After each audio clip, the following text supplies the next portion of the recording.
नमस्कार सबैजनालाई।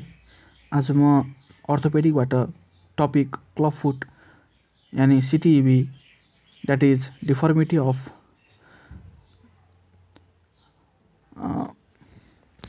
Bones and जोइन्ट्समा आउँछ एउटा टपिक, त्यो लिएर आएको छु। यो टपिक साह्रै नै एम्बिगुअस र अप्ठ्यारो लागे तापनि यसलाई मैले सजिलो तरिकाले एक्सप्लेन गर्न कोसिस गरेको छु। ल सुरु गरौँ है त। सुरु गर्नुभन्दा अगाडि म यो केही टर्म अर्थोपेडिकको बारेमा भन्न गएको छु। अर्थोपेडिक भनेको ortho straight paedia child, to straight a child is orthopaedic. बच्चालाई सिधा पार्नु, डिफर्मिटी सिधा पार्नु अर्थोपेडिक हो। तर अर्थोपेडिकको अहिले धेरै ठुलो आयाम भइसकेको छ र अर्थोपेडिक अन्तर्गत पेडियाट्रिक अर्थोपेडिकमा हामी यो बच्चाहरू सम्बन्धी अर्थोपेडिक डिफर्मिटीहरू ट्रिट गर्छौँ। यदि तपाईँले अर्थोपेडिक इक्जाम हुने कुनै अर्थोपेडिक सब्जेक्ट भएको कुनै पनि इक्जाम दिन गइरहनु भएछ भने पेडियाट्रिक अर्थोपेडिक धेरै इम्पोर्टेन्ट टपिक हो र यस अन्तर्गत यो क्लासिकल डिफर्मिटीहरू तपाईँलाई जानकारी हुनैपर्छ, किनकि यिनीहरू एकदम बेस हो। So this is a very important topic होइन। ल त अब टपिक प्रपरमा जानुभन्दा अगाडि म एउटा कुरा यो भन्न चाहन्छु कि यो क्लब फुट अथवा सिटिइबीमा हाम्रो नी जोइन्ट स्पेयर्ड हुन्छ। नी जोइन्टमा इफेक्ट पर्दैन, यसमा असर पर्दैन। नी जोइन्टभन्दा तलको जति स्ट्रक्चर छ, चाहे त्यो हड्डी होस्, चाहे त्यो जोइन्ट होस्, या चाहे त्यो अरू कुनै सफ्ट टिस्यु हो, तिनीहरू एफेक्टेड भएको हुन्छ। यहाँ मैले थोरै लिस्ट लेखिदिएको छु। Tibia, fibula, ankle joint, other जोइन्ट्सहरू के छ याद गर्नुहोस्, अदर बोन्स के छ याद गर्नुहोस्। यो सबै इफेक्ट हुन्छ क्लब फुटमा। अब यहाँ मैले एउटा सानो तपाईँहरूलाई बेस बनाउन यो डायग्रामको माध्यमबाट एङ्कल जोइन्ट एरियाको केही जोइन्टहरू, केही बोन्सहरू देखाउन गइरहेको छु। यहाँ देखाएको मध्ये टिबिया, फिबुला, ट्यालस, क्याल्केनियस चारवटा बोनहरू मजाले लेबल गरिएको छ। तर यो रेड लाइनले लेबल गरेको यो बोन चाहिँ तपाईँको यो नेभिकुलर बोन हो। यो नेभिकुलर बोनको पनि एउटा अर्को इम्पोर्टेन्स छ, त्यो पछि म भन्दै जान्छु। ल यो सबै जोइन्ट र बोनहरू तपाईँले देखिसकेपछि अब म तपाईँहरूलाई यो दुईवटा इम्पोर्टेन्ट जोइन्टको बारेमा अलि डिटेल जानकारी दिन गइरहेको छु, ट्यालो क्याल्केनियल र टिबियो ट्यालर। अघि देखाए अनुसार टिबिया बोन र ट्यालस बोनको बिचको यो जोइन्टलाई टिबियो ट्यालर जोइन्ट भनिन्छ, जसलाई हामी ट्रु एङ्कल जोइन्ट भन्छौँ। एङ्कल जोइन्ट भन्ने बित्तिकै यो टिबियो ट्यालर जोइन्टलाई बुझ्नुपर्छ। र ट्यालस बोनको ठ्याक्क तल हाम्रो क्याल्केनियस बोन हुन्छ। यो दुवै बोन एकअर्काको माथि हुन्छन् र ट्यालसको तल रहेको क्याल्केनियस बोनसँग ट्यालसले एउटा जुन जोइन्ट बनाउँछ, त्यो जोइन्टलाई हामी ट्यालो क्याल्केनियल जोइन्ट भन्छौँ अथवा सब ट्यालर जोइन्ट भन्छौँ। किनकि यो ट्यालसको तल छ, त्यसैले सब ट्यालर जोइन्ट। एङ्कल जोइन्टको काम भनेको डोर्सिफ्लेक्सन, प्लान्टर फ्लेक्सन हो भने सब ट्यालर जोइन्ट यानि ट्यालो क्याल्केनियल जोइन्टको काम इन्भर्जन अथवा इभर्जन हो। एनाटोमीमा हामी इन्भर्जन र इभर्जन टर्म युज गरे पनि अर्थोपेडिकमा आइसकेपछि हामी भ्यारस र भ्याल्गस टर्म युज गर्छौँ। अब यो डोर्सिफ्लेक्सन र प्लान्टर फ्लेक्सन के हो, यो डायग्राम माध्यमबाट म बताउँछु हजुरहरूलाई। यो डोर्सिफ्लेक्सनमा हेर्नुहोस्, हामीले यो एरोमा देखाए अनुसार हामीले हाम्रो औँलाहरूलाई माथितिर मुभ गऱ्यो भने डोर्सिफ्लेक्सन हुन्छ र प्लान्टर फ्लेक्सनमा तलतिर हामीले औँलाहरूलाई मुभ गऱ्यो भने प्लान्टर फ्लेक्सन हुन्छ। अनि यो दुईवटा डायग्राममा तपाईँले देख्न सक्नुहुन्छ, एउटा डायग्राममा एउटा महिलाले हिल लगाउनु भएको छ। त्यो हिलमा उहाँको पोजिसन के छ त, एङ्कल जोइन्टको पोजिसन के छ? एङ्कल जोइन्टको पोजिसन तपाईँको प्लान्टर फ्लेक्सनमा छ। त्यसै गरी अप्पर राइट कर्नरमा देखाएको त्यो हर्स फुट, जसलाई ल्याटिनमा इक्विन पनि भनिन्छ, घोडालाई इक्विन भनिन्छ, त्यो फुट पनि हामीले यसको हेर्दा प्लान्टर फ्लेक्सन जस्तै देखिरहेको छ। यो त भयो फङ्सन हाम्रो एङ्कल जोइन्टको। अब हामी आउँ सब ट्यालर जोइन्टमा। सब ट्यालर जोइन्टको फङ्सन चाहिँ के मैले भनेको थिएँ, इन्भर्जन र इभर्जन। इन्भर्जन भनेको तपाईँको भ्यारस र इभर्जन भनेको भ्याल्गस।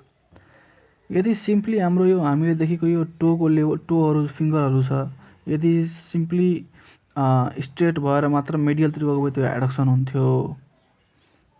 तर यहाँ बटारिएर तलमाथि भएको छ, उनीहरू हरिजेन्टल नभएर भर्टिकली एलाइन्ड छ हाम्रो टोहरू। त्यसैले यो तपाईँको भ्याल्गस र भ्यारस भयो। यो भ्याल्गस भ्यारस भनेको हाम्रो नी जोइन्टमा पनि हुन्छ, हिप जोइन्टमा पनि हुन्छ, तर एङ्कल जोइन्टमा हुने भ्यारस र भ्याल्गस यस्तो हुन्छ। अब यति कुरा जानिसकेपछि हामीले सिटिइबीको फुल फर्म र त्यसको डेफिनेसन मजाले चट्टै एकदम सजिलो पारामा बुझ्न सक्छौँ। वास्तवमा अब हामीले दुईटा कुरा गर्नुपर्छ। एउटा कुरा हामीले जुन हाम्रो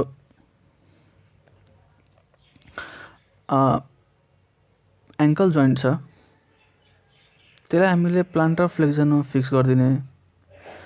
त्यसपछि जुन हाम्रो सब ट्यालर जोइन्ट छ त्यो सब ट्यालर जोइन्टलाई हामीले इन्भर्जनमा फिक्स गरिदिने। फिक्स भनेपछि त्यो इमोबाइल हुन्छ, त्यो पर्मानेन्टली फिक्स्ड हुन्छ, इरिभर्सिबल तरिकाले त्यसलाई हामी फिक्स गरिदिन्छौँ।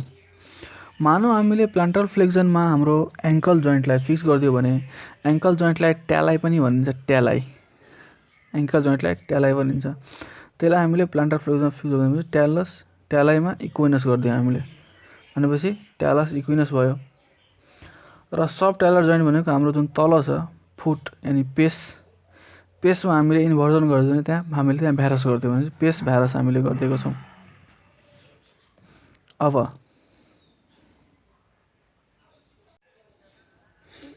यसलाई मैले इजी तरिकाले एनिमेट गरिदिएको छु।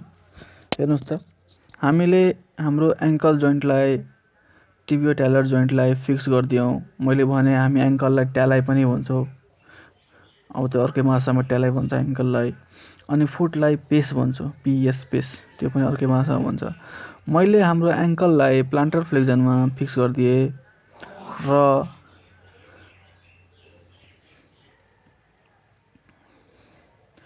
मैले हाम्रो सब ट्यालर जोइन्ट यानि फुटलाई इन्भर्जनमा फिक्स गरिदिएँ, भ्यारसमा फिट गरिदियो भने हाम्रो यो 3-4वटा टर्म हाम्रो आउँछ। ट्याली हाम्रो इक्विनसमा हुन्छ, पेस भ्यारसमा हुन्छ। र यो सबै टर्म अब तपाईँको दिएकोमा आइसक्यो होला कि सिटिइबी कन्जेनाइटल ट्याली पेस इक्विनस भ्यारस के हो भनेर। अब यो सबै टर्मलाई हामीले एक ठाउँ हाल्यो भने ट्याली पेस इक्विनस भ्यारस। ट्याली भनेको तपाईँ एङ्कल जोइन्ट, टिबियो ट्यालर जोइन्ट, त्यहाँ प्लान्टर फ्लेक्सन छ, इक्विनस छ। पेस भनेको फुट जुन हाम्रो सब ट्यालर जोइन्ट छ त्यहाँ हाम्रो भ्यारस छ, इन्भर्जन छ। भनेपछि कन्जेनाइटल ट्याली पेस इक्विनस भ्यारस हाम्रो डिफिनेसनको मिनिङ सहित मैले यहाँ क्लियर गरिदिएँ। प्लस यसमा तपाईँको दुईवटा डिफर्मिटीहरू हुन्छ। दुईवटा डिफर्मिटी जुन हाम्रो फुल फर्ममा पर्दैन, जसमा मिड फुट र मेटाटार्सलको डिफर्मिटी हुन्छ। मिड फुटमा हुने डिफर्मिटी भनेको केभस हो भन्दाखेरि मेटाटार्सलमा हुने डिफर्मिटी भनेको एडक्टेड मेटाटार्सल्स टुवार्ड्स मिडलाइन हो। क्याभस भनेको अरू केही पनि होइन, हामी सबैलाई थाहा छ मेडियल लङ्गिट्युडनल आर्च हुन्छ हाम्रो फुटमा। त्यो मेडियल लङ्गिट्युडनल आर्च एक्जाजरेट धेरै पावरफुल भएर जोडले कन्ट्याक्ट गरेर मिड फुट, दुवै अगाडि औँला पछाडि हिल र बिचको जुन मिड फुट छ त्यहाँ हाम्रो केभ भन्छ, अलि बढी आर्च भन्छ। र मेटाटार्सल भनेको तपाईँले बुझिहाल्नुहुन्छ, अगाडिको मेटाटार्सल्सहरू त्यो मिडलाइनतिर एडक्ट भइदिन्छ।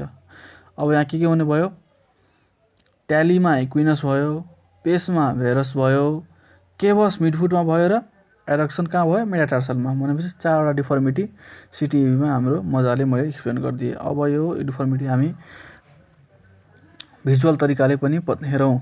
भिजुअल तरिकाले हेर्दाखेरि हामी के हेर्छौँ भन्दाखेरि, मानौँ मैले फ्रन्ट लेफ्ट फिगरमा म फ्रन्ट भ्यूबाट हेर्छु, किनकि यसको डायग्नोसिस हेरेर गरिन्छ मेन। मैले फ्रन्ट भ्यूमा हेर्दाखेरि लेफ्ट फिगरमा के दिन्छ मैले भन्दाखेरि हिल एयरमा छ, हिल इन द एयर भनेपछि यो इक्विनस घोडा जस्तो देखियो। त्यसपछि मेटाटार्सल्सहरू मैले के देखेँ, मिडलाइनतिर धेरै metatarsals, to many metatarsals towards midline भनेपछि एडक्सन देखियो। अब ठ्याक्क राइट डायग्राममा हेर्नुहोस् त, पछाडिको भ्यूमा के देखिन्छ भन्दाखेरि हामीले यो बाइसेक्टर अफ काफ र बाइसेक्टर अफ हिललाई दुईवटा लाइन हामी बनाएपछि जनरली नर्मली के हुन्छ, यो सेम लाइन हुन्छ। काफ हिल सबैलाई बाइसेक्ट गर्ने एउटै लाइन हुन्छ। तर यो केसमा हामीले बाइसेक्टर अफ हिल र बाइसेक्टर अफ काफ सेपरेट देख्यो भने हाम्रो मेडियल उनीहरूले एउटा एङ्गल बनाएको हुन्छ। त्यो दुवै बाइसेक्टरले एउटा एङ्गल बनाएको हुन्छ। र बिचको डायग्राममा मैले तपाईँलाई केभस देखाइरहेको छु, exaggerated medial longitudinal arch mid फुटमा केभ जस्तो बनेको छ। सो यो हाम्रो भिजुअल डायग्नोसिस भयो। भिजुअल तरिकाले हेर्ने, डिफर्मिटीहरू कसरी चेक गर्ने, यो सबैले हेरेर हामीले hill in the air, angle कसरी मिडियली बनाउँछ, केभस के हो, मेटाटार्सल्स टुवार्ड्स मिडलाइन के हो, सबै क्लियर भयो होइन त। भनेपछि आसान भाषामा त सिम्पली हेर्दाखेरि के हो त सिटिएबी भनेको, क्लब फुट भनेको? केही पनि होइन, खुट्टा भित्रतिर मोडिन्छ, भाङ्गिन्छ, त्यही हो। पैतालाहरू भित्रतिर आउँछ, त्यही हो। अब क्लब फुट भनेको, क्लब भनेको हेर्नुहोस्, गल्फ क्लबको जुन क्लब हुन्छ नि हान्ने लट्ठी, त्यो हेर्नुहोस्, त्यो लट्ठीको त्यो मेटल हेर्नुहोस् र यो खुट्टा हेर्नुहोस् त बच्चाको उस्तो उस्तो देखिरहेछ, त्यसैले त्यसलाई डिफर्मिटीलाई क्लब फुट भनिदिएको। अब एटियोप्याथोजेनेसिस भनेको यो के स्ट्रक्चरल चेन्ज कसरी हुन्छ, त्यो डिफर्मिटी, त्यो भन्न खोजेको। यहाँ दुईवटा कुराहरू आउँछन्, एउटा भनेको आर्टिकुलर म्याल अलाइनमेन्ट र अर्को भनेको posterior medial soft tissue contraction. Articular malalignment भनेको तपाईँको बोन र तपाईँको जोइन्टहरूमा डिफेक्ट, बोन र जोइन्ट आफ्नो ठाउँमा हुँदैन, बोन र जोइन्टको एबनर्मल मुभमेन्ट, एडक्सन एब्डक्सन कतै गएर बाङ्गोटिङ्गो भएर बस्दिन्छ। र पोस्टेरियर मेडियल सफ्ट टिस्यु भनेको ले पनि हुन्छ, नर्भ, फेसिया, लिगामेन्ट, मसल। यो पोस्टेरियर मेडियल जुन छ हाम्रो soft tissue behind the medial malleolus, यिनीहरूमा कुनै कन्ट्र्याक्सन भन्ने कन्ट्र्याक्ट गरिदिन्छन् भनेपछि हाम्रो के हुने भयो, क्लब फुट हुने भयो। क्लासिफिकेसनमा आउँदाखेरि हामी के हेर्छौँ भन्दाखेरि कन्जाइटल, टेलिपेस, इक्वाइनस, भेरस भन्छ।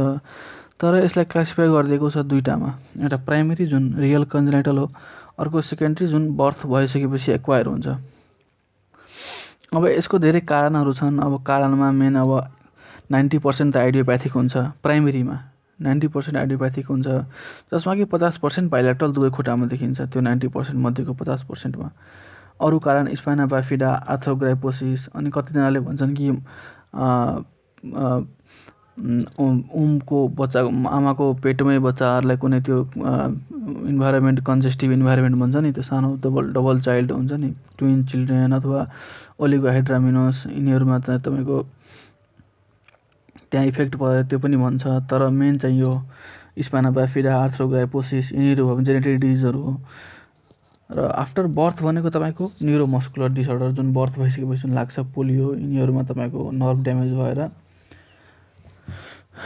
यो दुवै कन्डिसनमा तपाईँको के हुन्छ, spina bifida, arthrogryposis, after birth जुन हुन्छ न्युरोमस्कुलर डिसअर्डर, यो सबैमा नर्भ ड्यामेज भएर हाम्रो जुन मसल्सलाई इफेक्ट पर्छ, मसल्सहरू प्यारालाइज्ड हुन्छ।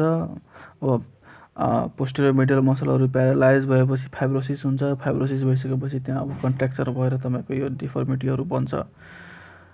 एउटा एमसिक्यू हामी गर्छौँ बिचमा एकदम चाँडो, all the following are causes of primary CTEV except. Primary CTEV except भनेपछि सेकेन्डरी कज खोजिरहेको छ। अब स्पाइना बाइफिडा, आर्थ्रोग्राइपोसिस र आइडियोप्याथिक सब प्राइमेरी हो, poliomyelitis is the answer here. How to identify, अब कसरी चिन्ने त यो प्राइमेरीमा आर्थ्रोग्राइपोसिस अथवा स्पाइना बाइफिडा भएको मान्छे हो कि आइडियोप्याथिक भएको मान्छे हो? अब के हेर्ने भन्दाखेरि सबभन्दा पहिला हेर्ने बाइलेटरल छ कि छैन। अब 50% केस आइडियोप्याथिकको बाइलेटरल हुन्छ, अनि त्यो पनि अलिक शङ्का आउँछ कि आइडियोप्याथिक हो कि। अब बाइलेटरल छैन अथवा बाइलेटरल नै छ भने फेरि त्यसलाई आर्थ्रोग्राइपोसिस र स्पाइना बाइफिडा पनि चेक गर्नु पऱ्यो। आर्थ्रोग्राइपोसिसमा के हुन्छ भन्दाखेरि तपाईँको जोइन्ट क्रिजहरू एब्सेन्ट हुन्छ, त्यो हेरेर हामी छुट्याउन सक्छौँ। त्यो छैन भने हामीले त्यो बच्चाको पछाडिको ढाँडको भाग हेर्ने, त्यहाँ कुनै स्वेलिङ छ कि छैन। स्वेलिङ छैन भने त्यहाँ धेरै कपालहरू, लोकलाइज्ड हेयर, हाइपरट्राइकोसिस छ कि छैन, त्यसले स्पाइना बाइफिडा शङ्का हुन्छ। त्यति पनि छैन भने अनि आइडियोप्याथीतिर जान्छ। अनि आफ्टर बर्थ त उसले भनिदिइहाल्छ, बर्थ हुँदाखेरि थिएन, आफ्टर बर्थ उसको पेसेन्टको हिस्ट्रीबाट थाहा भइहाल्छ। अब यसको डायग्नोसिस चाहिँ मोस्टली भिजिबल भए तापनि हामी एउटा एक्सरेले कन्फर्म गर्छौँ। एपी भ्यू अफ फुट हामी एक्सरे पठाउँछौँ। त्यसमा हामीले मेजर गर्ने भनेको ट्यालो क्याल्किनियल एङ्गल हो, जुन एङ्गल लेस देन 25 डिग्री हुनुपर्छ। एमसिक्यूमा यसै एङ्गललाई काइट्स एङ्गल भनिन्छ र यो धेरैचोटि सोधिरहेको हुन्छ, त्यसैले यो हामीले याद गर्नुपर्छ कि काइट्स एङ्गल लेस देन 25, कतिले 20 डिग्री पनि भन्छ, भयो भने तपाईँको डायग्नोसिस कन्फर्म हुन्छ। अब एउटा यो सानो एक्सरेमा हेरिहालौँ त ट्यालो क्याल्किनियल एङ्गल कसरी बन्छ। यो ट्यालो क्याल्किनियल एङ्गल भनेको दुईवटा लाइन, कुन लाइन, मिड ट्यालर र मिड क्याल्किनियल लाइन भन्छ। यहाँ देखा जस्तो mid talar line, mid क्याल्किनियल line, यो दुवै लाइनको बिचको एङ्गल हो। अब क्याल्किनियल बोनको लङ एक्सिस, क्याल्किनियल बोन जुन छ हाम्रो, क्याल्किनियम थाहा छ नि हामीलाई, क्याल्किनियम तल हुन्छ, ट्यालस माथि हुन्छ। अघि मैले देखाएको थिएँ नि, ट्यालसको तल सब ट्यालर जोइन्ट, त्यहाँ क्याल्किनियस र ट्यालसले बनाएको। त्यसैले अब हाम्रो जुन क्याल्किनियल मिड क्याल्किनियल जुन हाम्रो लाइन छ, mid क्याल्किनियल line, mid calcaneal line तपाईँको सेकेन्ड मेटाटार्सलको बेसमा गएर टस्नु पर्यो 1 नम्बर। र मिड ट्यालर लाइन जुन छ ट्यालस बोनको बडीको एक्सिसमा, त्यो हाम्रो फर्स्ट मेटाटार्सलको बेसमा गएर त्यो हाम्रो इन्टरसेक्ट हुनु पर्यो। भनेपछि मिड क्याल्केनियल लाइन फोर्थ मेटाटार्सलको बेसमा, मिड ट्यालर लाइन फर्स्ट मेटाटार्सलको बेसमा गएर हामीले लाइन नर्मली बन्नुपर्छ। तर यस्तो भएन भने के हुन्छ भन्दाखेरि हाम्रो यहाँ हेर्नुहोस् त, मिड क्याल्केनियल लाइन हाम्रो फोर्थ मेटाटार्सलमा नगएर सेकेन्ड मेटाटार्सलको बेसतिर गइरहेछ र मिड ट्यालर लाइन त बाहिर नै गइदिएको छ, फर्स्ट मेटाटार्सललाई छोको पनि छैन। यसले गर्दा हाम्रो एङ्गल रिड्युस भयो र यो एङ्गल रिड्युस भएर हामी यहाँ भ्यारस भनिदियौँ। भ्यारस भएर एङ्गल रिड्युस भयो। ट्यालो क्याल्केनियल एङ्गल रिड्युस भएपछि 25 डिग्री अथवा 20 डिग्रीभन्दा कम भएपछि क्लबफुट हामीले कन्फर्म गरिदियौँ। अब ट्रिटमेन्टमा जाँदाखेरि हाम्रो ट्रिटमेन्ट डिपेन्ड गर्छ according to the age of presentation. मानौँ बच्चा 1 वर्षसम्म छैन, 1 वर्षसम्मको बच्चा यदि हामी कहाँ भने हामीले उसलाई सिरियल म्यानुपुलेसन एन्ड कास्टिङ गर्छौँ। सिरियल म्यानुपुलेसन भनेको सिरिजमा एकैचोटि होइन, सिरियल एक गरेर हामी सबै डिफर्मिटीलाई बिस्तारै बिस्तारै ट्रिट गर्छौँ। म्यानुपुलेसन एन्ड कास्टिङ भनेपछि, म्यानुपुलेसन भनेको ट्विस्ट गर्ने अनि त्यहाँ प्लास्टर लगाइदिने, अनि त्यो हरेक हप्ता हामी रिपिट गर्छौँ।